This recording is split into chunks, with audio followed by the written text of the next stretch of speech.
మిహిరా ఒకరోజు వాళ్ల పెరట్లో అలా తిరుగుతోంది. ఎక్కడినుంచో సన్నగా ఎవరో పిలుస్తున్నట్లు వినబడుతోంది.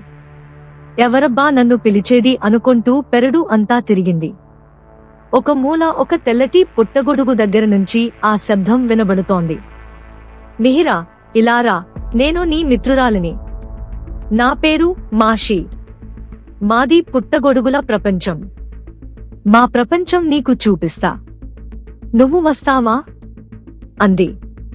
మిహిరా మొదట భయపడింది. నీకేం భయం లేదు, నేను నీ మిత్రురాలిని అంది. ధైర్యం చేసి మిహిరా ముందుకు నడిచింది. తాను దగ్గరయ్యే కొద్దీ ఆ పుట్టగొడుగు పెద్దదయ్యింది. పెద్ద ద్వారాలు తెరుచుకున్నాయి. అక్కడ తెల్లగా ఒక కొత్త రకం ఆకారం నిలబడి ఉంది. ఆ ఆకారం తల పుట్టగొడుగులా ఉంది. మిగతా శరీరమంతా మనిషిలాగే ఉంది. నేనే మాషిని. నాతో రా, మా లోకం చూపిస్తాను అంటూ మిహిరాను వాళ్ల లోకంలోకి తీసుకెళ్ళింది. మిహిరా లోపలికి అడుగు పెట్టేసరికి తనకు ఒక అద్భుత ప్రపంచం కనబడింది. ఎక్కడ చూసిన పుట్టగొడుగుల ఆకారంలో పెద్ద పెద్ద భవనాలు కనబడ్డాయి. అక్కడ చెట్లు, పూలు అన్నీ రంగురంగుల పుట్టగొడుగుల ఆకారాలలో ఉన్నాయి. ఆ రంగుల భవనాలు చూసి కళ్ళు చెదరిపోతున్నాయి. అలాగే చూస్తూ నిలబడిపోయింది మిహిరా. మిహిరా, రా, మా లోకమంతా చూపిస్తాను అంటూ పిలిచింది మాషి.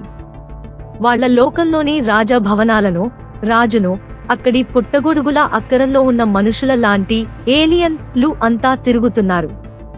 వాళ్ల సైనికులు పొట్టిగా తుపాకుల లాంటి ఆయుధాలతో తిరుగుతున్నారు. వాళ్ల రాజుకు పెద్ద పెద్ద భవనాలు, తోటలు ఉన్నాయి. మాషి వాళ్ల బజారు చూపించింది. అక్కడ కొత్త రకం కూరగాయలు, పండ్లు ఉన్నాయి. గడ్డి ఆకారంలో పెద్ద పెద్ద ఆకుకూరలు ఉన్నాయి.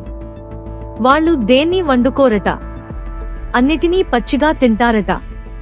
వాళ్ళు రోజుకు ఒకసారే తింటారట. పండ్ల నుండి రసాన్ని పిండుకుని తాగుతారట. వాళ్లకు మనలాగా బళ్ళు, టీచర్లు, పుస్తకాలు, చదువులు లేవంట. చిన్నప్పటి నుండే అన్ని పనులు నేర్చుకోవాలట. అమ్మా, నాన్న చేసే పనులనే వాళ్ళు నేర్చుకుని పనిచేయాలట. కొత్త పనులు నేర్చుకోవాలంటే ఇంకొకరి ఇంటికి వెళ్లి వాళ్ళు చేసే పనులను నేర్చుకోవాలట. మనలాగా డబ్బులు కొనుక్కోవటాలు అక్కడ లేవు. ఎవరి దగ్గర పండినవి వాళ్ళు ఇంకొకరికి ఇచ్చి వేరే వస్తువులను, పండ్లను తీసుకుంటారట. ఇవన్నీ చూస్తుంటే మిహిరాకు వింతగా ఉంది. ముఖ్యంగా బళ్ళు లేవంటే ఎంత హాయిగా ఉందో. ఈ పుస్తకాలు, బళ్ళు, హోంవర్కులు, టీచర్లు లేకుంటే ఎంత బాగుంటుందో కదా. హాయిగా ఏదోక పని నేర్చుకుని ఆ పని చేసుకుంటూ గడిపేయవచ్చు కదా.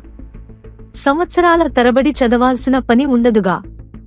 అలా మనుషుల లోకంలో ఉంటే ఎంత బాగుంటుందో కదా అనుకుంటూ ఊహాలోకంలో ఉండిపోయింది.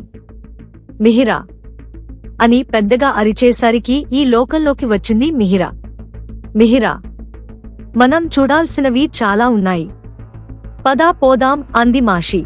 అమ్మో, ఇప్పటికే చాలా లేటయ్యింది. అమ్మ నా కోసం ఎదురు చూస్తుంటుంది. ఇక నేను వెళ్తాను. మళ్ళా ఇంకో రోజు వస్తాను. వచ్చే నెల నుంచి మాకు సెలవులు. అప్పుడు రోజూ వస్తాలే.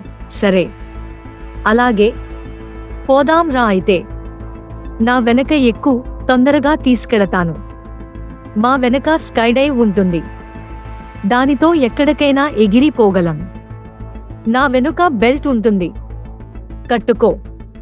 ఎగిరిపోదాం. నిన్ను ఇంటి దగ్గర దింపుతారు. నీకు ఇదిగో ఈ బజర్ ఇస్తున్నాను. మా గుహ దగ్గరకు వచ్చి ఈ బజర్ నొక్కితే చాలు. నేను వచ్చి తీసుకెడతాను అంది మాషి. మాషి రివ్వున గాలిలో ఎగిరింది. మిహిరాను నేరుగా పెరట్లో దింపేసింది. బై మాషి, ఇంకోసారి కలుద్దా. ఇప్పటికే చాలా ఆలస్యమైంది. ఎక్కడికి వెళ్ళావని అరుస్తుదని గబగబా ఇంట్లోకి పరిగెత్తింది మిహిరా.